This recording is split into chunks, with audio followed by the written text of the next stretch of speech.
नमस्कार। आज मैं आपको सुखी और श्रेष्ठ जीवन के लिए धर्म ग्रंथों में बताए गए उपाय और कुछ महत्वपूर्ण बातें बताने जा रही हूँ। मनुष्य के जीवन में कभी ना कभी ऐसा समय भी आता है जब वह बेहद परेशान हो जाता है और सही गलत में अंतर करना उसके लिए बहुत कठिन हो जाता है। हमारे शास्त्रों में सुखी और श्रेष्ठ जीवन के लिए बहुत से उपाय बताए गए हैं, जिनका अगर मनुष्य अपने जीवन में पालन करता है तो वह अपने जीवन को खुशहाल बना सकता है। सुख शांति के साथ धन प्राप्ति और सौभाग्य भी मिलता है तथा हर प्रकार की बुरी बलाएं और बाधाएं भी दूर होती हैं। हमारे शास्त्रों में एक श्लोक का उल्लेख है, विष्णु रेकादशी गीता तुलसी विप्र धेनव असारे दुर्ग संसारे षटपदी मुक्ति दायिनी। इस श्लोक में 6 ऐसे कार्य बताए गए हैं जिनका पालन करने पर वो आपका भाग्य भी बदल सकते हैं। पहला बताया है जगत के पालनहार भगवान विष्णु की पूजा करना। विष्णु जी के अवतारों की पूजा करने से धर्म अर्थ काम व मोक्ष सब कुछ प्राप्त हो सकता है। दूसरा बताया है एकादशी का व्रत करना, जो भगवान विष्णु के लिए ही किया जाता है, जिससे घर में सुख समृद्धि बनी रहती है। तीसरा बताया है श्रीमद् भगवत गीता का पाठ करना। गीता या गीता के श्लोकों के पाठ के साथ ही इस ग्रंथ में दी गई शिक्षाओं का पालन भी दैनिक जीवन में करना चाहिए। चौथा बताया है घर में तुलसी की देखभाल करना और पूजा करना, जिससे देवी लक्ष्मी सहित सभी देवताओं की कृपा प्राप्त होती है। पांचवा बताया है ब्राह्मण ज्ञानी की सेवा करना, सम्मान करना, जो सही विधि से पूजन आदि कर्म करवाते हैं।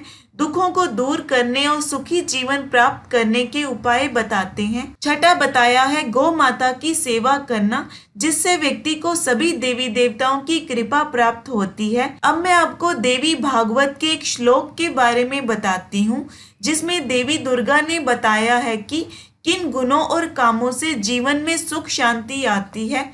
इस ग्रंथ के एक संवाद के दौरान देवी दुर्गा ने खुद सफल और शांति पूर्वक जीवन के 10 सूत्र बताए हैं। ये श्लोक इस प्रकार है, तपः संतोष आस्तिकयम दानम देवस्य पूजनम सिद्धांत श्रवणम चैव हिरिर्मतिश जपोहुतम। इसमें जो पहला काम बताया है वो है तप, यानी तपस्या करना या ध्यान लगाना, जिससे मन को शांति मिलती है और शांत मन से किसी भी समस्या का हल निकाला जा सकता है। साथ ही ध्यान लगाने से कई मानसिक और शारीरिक रोगों का नाश होता है। दूसरा बताया है संतोष। असंतोष की वजह से मन में जलन लालच जैसी भावनाएं जन्म लेने लगती हैं, जिसकी वजह से मनुष्य गलत काम तक करने को तैयार हो जाता है। सुखी जीवन के लिए अपने मन को संतुष्ट रखना बहुत जरूरी है। तीसरा है आस्तिकता, यानी देवी देवता में विश्वास रखना। नास्तिक व्यक्ति बुरे कर्मों को भी बिना किसी डर से करता है। जीवन में सफलता हासिल करने के लिए आस्तिकता की भावना का होना बहुत जरूरी है। चौथा है दान। दान करने से पुण्य मिलता है और ग्रहों के दोषों का भी नाश होता है। पांचवा है देव पूजन। सुखी जीवन और हमेशा भगवान की कृपा अपने परिवार पर बनाए रखने के लिए पूरी श्रद्धा के साथ भगवान की पूजा करनी चाहिए। छठा है शास्त्रों के सिद्धांतों को सुनना और मानना। अगर हम पुराणों और शास्त्रों में बताई गई ज्ञान की बातों का अपने जीवन में पालन करते हैं तो किसी भी कठिनाई का सामना आसानी से किया जा सकता है। सातवां है लज्जा, यानी शर्म। जिस मनुष्य में शर्म का भाव नहीं होता वह कोई भी दुष्कर्म कर सकता है, जिसकी वजह से केवल उसे ही नहीं बल्कि उसके परिवार को भी अपमान सहना पड़ता है। शर्म ही मनुष्य को सही गलत का फर्क करना सिखाती है, इसलिए अपने मन में लज्जा का भाव निश्चित ही रखना चाहिए। आठवां है सद्बुद्धि। किसी भी मनुष्य को अच्छा या बुरा उसकी बुद्धि ही बनाती है। सद्बुद्धि वाला मनुष्य धर्म का पालन करने वाला होता है और उसकी बुद्धि कभी गलत कामों की ओर नहीं जाती। नौवां बताया है जप। शास्त्रों के अनुसार जीवन में कई समस्याओं का हल केवल भगवान के नाम जपने से ही पाया जा सकता है। कलयुग में देवी देवताओं के केवल नाम जप लेने मात्र से ही पापों से मुक्ति मिल जाती है और पुण्य की भी प्राप्ति होती है। 10वां बताया है हवन करना। हवन से वातावरण शुद्ध होता है और कहा जाता है कि हवन करने पर हवन में दी गई आहुति का एक भाग सीधे देवी देवताओं को प्राप्त होता है। उससे घर में देवी देवताओं की कृपा सदा बनी रहती है। इन बातों को समझकर उनका पालन करने पर जीवन को सुखद बनाया जा सकता है। अब मैं आपको सुखी जीवन के लिए शिव पुराण में बताए गए रहस्यों के बारे में बताती हूँ।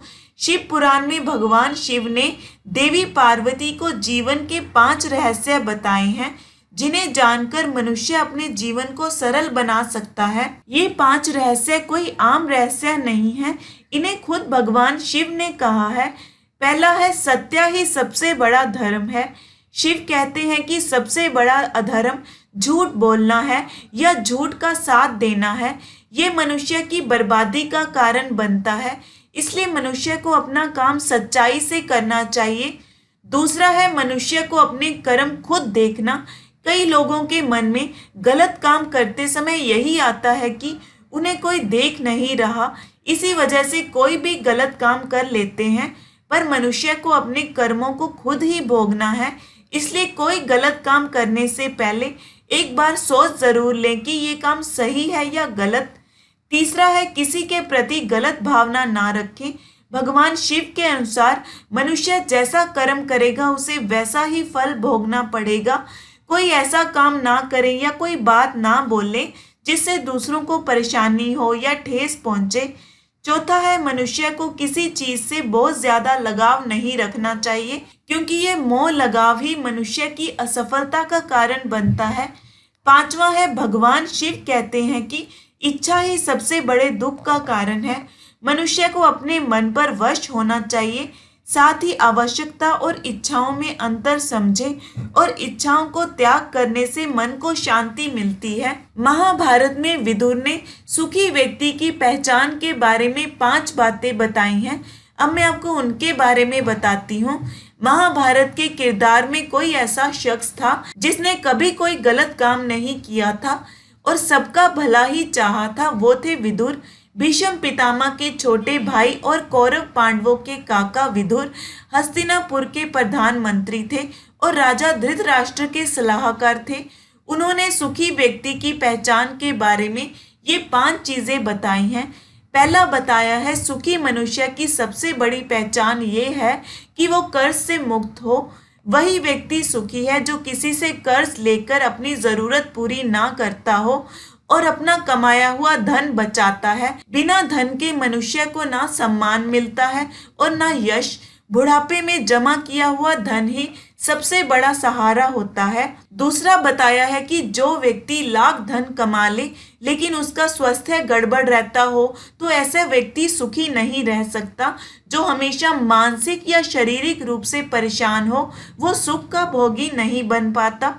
तीसरा बताया है कि जिस माता पिता की संतान आज्ञाकारी नहीं होती, गलत दिशा में चल पड़ती है, वो मनुष्य भी सुखी नहीं रह पाता, क्योंकि इसका भी दोष उसके माता पिता को ही दिया जाता है।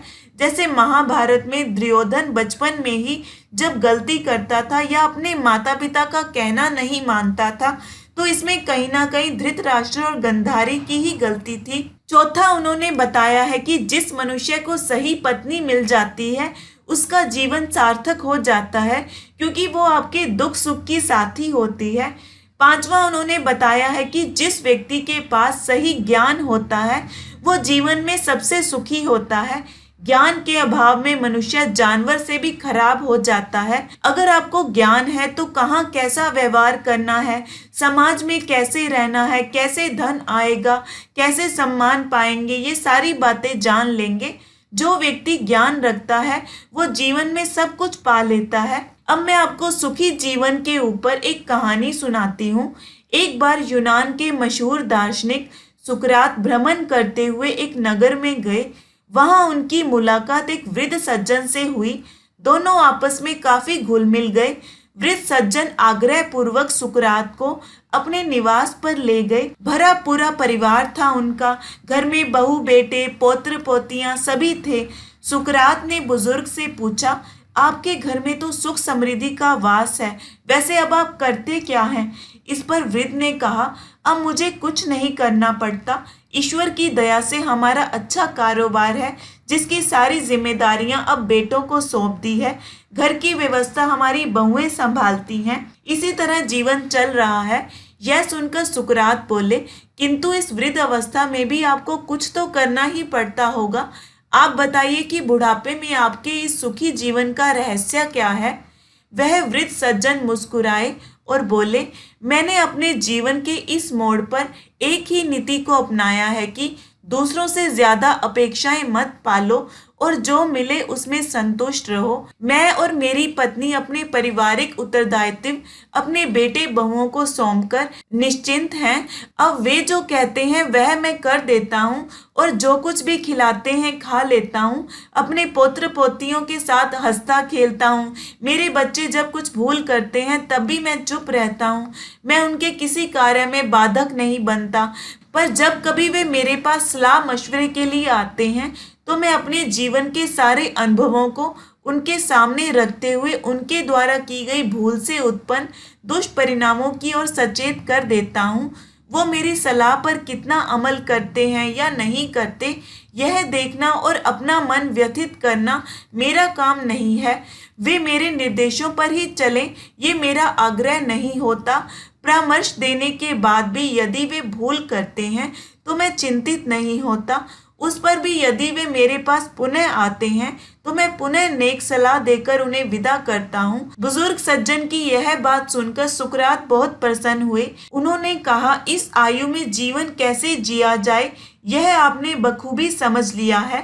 आशा करती हूँ कि ये वीडियो आपको अच्छा लगा होगा। धन्यवाद।